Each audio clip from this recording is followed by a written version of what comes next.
Good afternoon and welcome to the latest edition of the A-Team Bad Guys documentary. This week's episode, we go to season 4 and we have the opening 2 episodes of season 4, season 1 and episode 1 and 2 of Judgment Day. And we're delighted this evening. Our nemesis for this show is the one and only Zack Norman, who played the Italian sort of mafiosa mobster Gino Scarlatti, part of the Scarlatti sort of family. His other main his younger brother Joey Scarlatti was played by Robert Miranda, and they were the two sort of arch nemesis for the A-Team in season 4, episode 1 and 2 of Judgment Day. And I suppose, Zach, going back 35 years now since the A-Team, your memories of that. Just tell me, when you look back at nostalgia and nostalgic feelings as such, how proud are you to have that on your resume that you appeared on the A-Team? Not only am I proud that it's on my resume, I'm more proud to have physically been there and looked at one of the guys I thought was really, really a great actor and a special guy was George Peppard. And to have him, and who was the star by that time. This was the beginning of the 4th season. So this program was huge and these people were important. And to look in their eyes and know that eventually each one was going to punch me in the face was quite some joy. You understand that? Because, you know, how many people can get punched by 2 of them? It's just wild. So, and what you maybe don't realize, a lot of people didn't, is that we were on a regular cruise ship on this show. There were other human beings all over the ship. Okay. So, and incidentally, it's over 35 years ago. Okay. Just a few months, but nevertheless over. So here I was on a cruise ship, and I was Gino, who was somebody that I wasn't, but thought I was. And that's where you have to act. And I had a lot of tough friends. So what a ball. Every time I would get off the ship, I forgot that I wasn't Gino, and I'd start telling people what to do and where I wanted to go. So I had a great time. And Zach, in terms of the opportunity to get cast and get involved, how did Stephen Cannell sort of look you up, the director producer? How did the opportunity come about for you to guest star? He went to the movies. Steve went to the movies and he saw a picture called Rich Boys. Was it Rich Boys? What was the name of the picture? Romancing the Stone. Okay. He went to see Romancing the Stone. And it's a picture I did with Michael Douglas and Danny DeVito, etc. And I think that was the reason that he called, that they called and said, would you like to do this? Because the picture became quite a big hit in the United States and the world. And I suppose, Zach, as well, in terms of meeting Stephen Cannell and seeing his sort of vision, what he wanted to do in terms of those 2 sort of episodes, what was he like? Did you feel at ease and any sort of comfort in terms of working with him as a producer, as a director? My simple memory was that everybody was so nice. And really, it was a pleasure to do the show. So here I was doing a show that was one of the most popular in the United States. And I was going to get a magnificent, luxurious room and travel to these beautiful places because in only maybe 3 stops, as I remember, we would shoot a little bit and then I'd go off and have fun and do other things besides. So it was joyful. And when you're on a ship and you're one of the stars of a show, all of a sudden everybody treats you like I hadn't been treated most of my life, and neither is anybody else. But it's great. And I felt humbled and appreciative. And I suppose, Zach, you mentioned there being on a cruise ship for the second episode of your two-part episodes in the A Team. Just in relation to that, I suppose there was sort of passengers on the ship, normal people enjoying their cruise. So you mentioned there about some of the stunts in relation to get punched in the face. Did you have a stunt double by any chance on that sort of show, being on the cruise ship? Because normally most episodes in the A Team, they had a stunt double. Well, fortunately and unfortunately, I had quite a misunderstanding. I thought I was going to be the guy that jumps backwards off the ship when Peppard whacks me in the face. And all of a sudden, we did the scene. A lot of it never got on the show, but at one point, I was lying on top of him with my face in his face. And I'm saying to myself, my God, I mean, I've seen this guy in the movies for years, and here I am telling him what to do. But when he finally hit me and whacked me off the ship, off the third top of the ship, they got a stunt double against my wishes. I said, no, I can jump backwards, man. I can go. They said, no, you can't do that. So there was a stunt double. And in retrospect, thank goodness. Because man, that was a long way down. And as far as if I may say, you wonder when you're in a closed community like that, the ship, and you're one of the stars of the show, you get treated like I never got treated before. I was just another person, and all of a sudden people are looking at you that you're on this show, and it was tremendous. It's a great memory in my life. So when I heard that you'd like to say hello, I said, my God, would I like to say hello? This is terrific. And it's the best and most wonderful thing to remember as a human is that life is just a short trip, however long it is, and enjoy every day. And boy, I learned it pretty early. And this was one of the great numbers of days that I had, because every day was a holiday. And that's the way I've lived my life.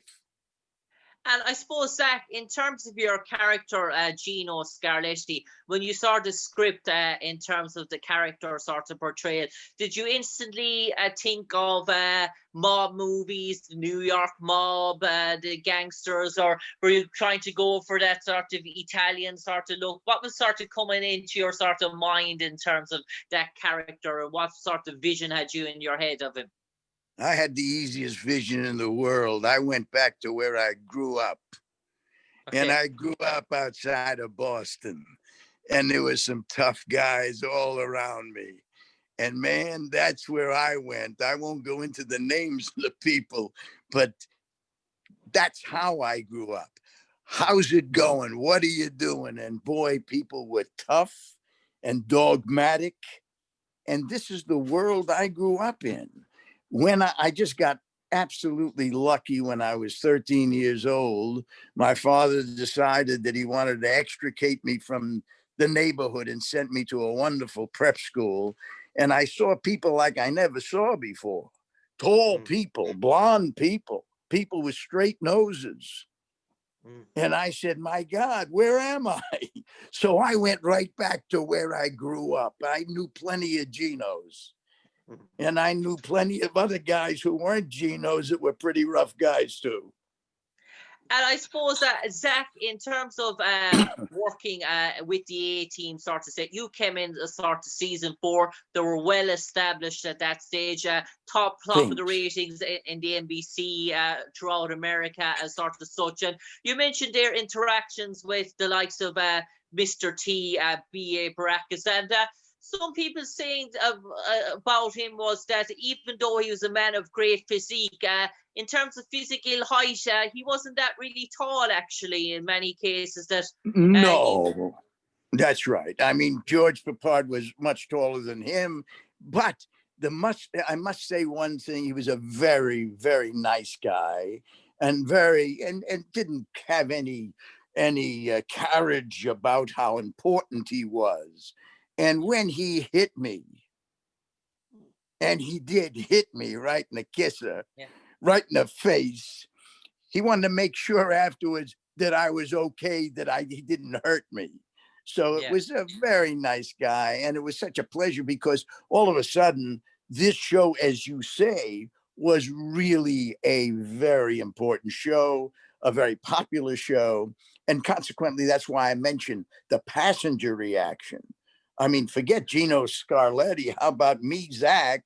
I'd walk through the place and people would be talking to me very seldom like I've ever been talked to before. Because they may like me, but they don't know me. And here I was living with them. It was great. And I suppose you have been in so many projects throughout your career, Zack, so many hit movies, so many hit TV series. But for your family and your close friends and your loved ones, do you still get messages from family and loved ones? Oh, I was watching TV the other night. I saw that episode of the A-Team. I saw you on it. That brings me back. Do you remember what you looked like back then and all those sorts of stories and stuff like that? Just sort of family and friends always sort of remember that because it was the A-Team, and you often hear people resonating with you saying, oh, I saw that episode going back there recently there again. Everything you say is absolutely true, except one thing. Right. Nobody has ever said that I look that much different. Because see, when you're bald, you're bald. Okay. And I was bald then and I'm bald now. So you put on a pair of glasses and you don't have any hair and that's it. So nobody says you look so different. They say, we just saw you like it was Tuesday morning. So it's really great. It was a terrific part of my life.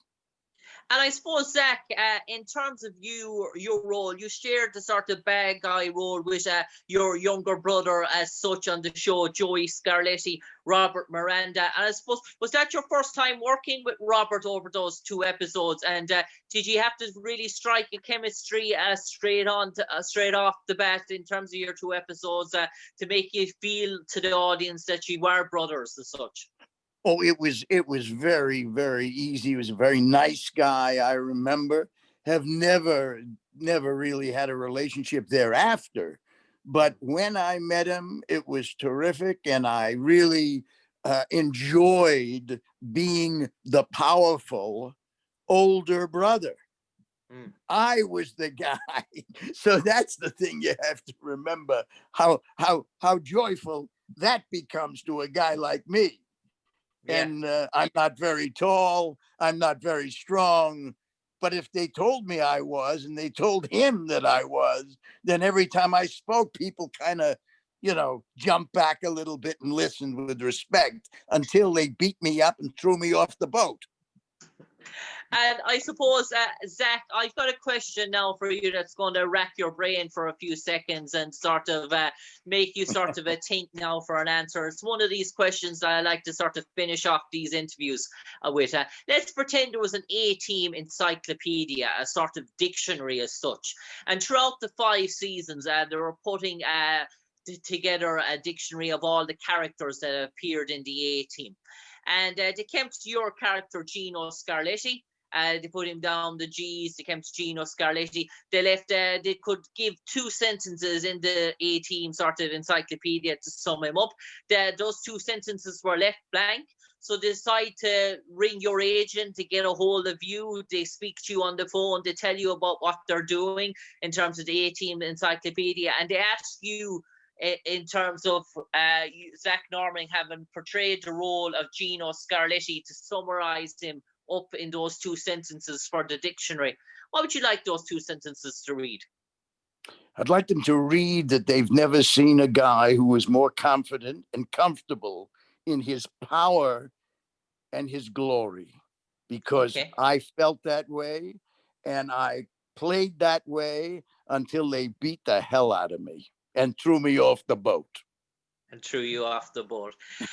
Zack, Zack Norman, an absolute pleasure talking to you today to relive your memories of your role as Gino Scarlatti in the A-Team Season 4, Episodes 1 and 2 of Judgment Day. You played the mobster supremos of the Scarlatti family. You'll always be remembered for your role in the A-Team, and no doubt many more roles to come once this global pandemic is over. But for the moment, Zack Norman, thanks for bringing us back in time to the time vault this evening and reliving your memories of your time on the A-Team and playing Gino Scarlatti. And Jim, let me thank you for taking me back. What a pleasure. Cheers. Thanks, Zack. Take care of yourself, bud. And you too. Bye-bye.